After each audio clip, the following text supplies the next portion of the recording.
শুনলে হয়তো হাসি পাবে, কিন্তু আমার না কখনো রাতের বেলা ভাত ডাল না খেয়ে ম্যাগি চাউমিন খাই এমনটা ইচ্ছে হয়। তাই নিজের ইচ্ছেটাকে প্রাধান্য দিয়ে কাল রাতে বানিয়ে ফেললাম ম্যাগি। আজ তোমাদের সাথে একটা খুব সিরিয়াস টপিক নিয়ে কথা বলি। ধরো একদিন হঠাৎ করে খুব জ্বর এলো, শরীর ভেঙে পড়ছে, কিছুই ভালো লাগছে না। তখন আমরা কি করি? ডাক্তারের কাছে যাই, ওষুধ খাই, বিশ্রাম নেই।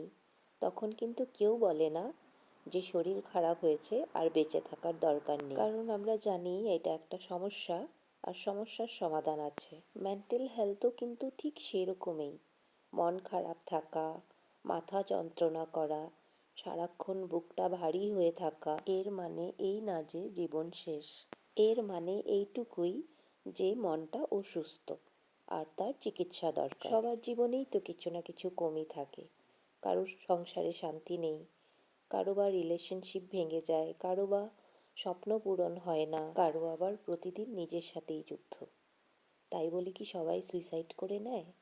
এটাই কি সমাধান? না, সুইসাইড কোনো সমাধান না। সমাধান হলো সাহায্য চাওয়া, কথা বলা, ডাক্তারের কাছে যাওয়া। ঠিক যেমন ফিজিক্যাল হেলথ খারাপ হলে আমরা যাই ডক্টরের কাছে, মেডিসিন, থেরাপি, কথা বলা, এসবই তো মন খারাপ ভালো হয়ে যায়। মনও তো যত্ন চায়, মনও বিশ্রাম চায়। আর নিজের মনকে গুরুত্ব দেওয়া, এই সাহসটা কিন্তু সবার থাকে না। তাই যদি কখনো মনে হয় আমি আর পারছি না, তখন একা লড়াই না করে সাহায্যের হাতটা বাড়িয়ে দিও যে তোমার কাছের মানুষটা আছে তার দিকে। তো চলো, অনেক কথা বললাম। সবাই নিজের যত্ন নিও, কেমন? টাটা।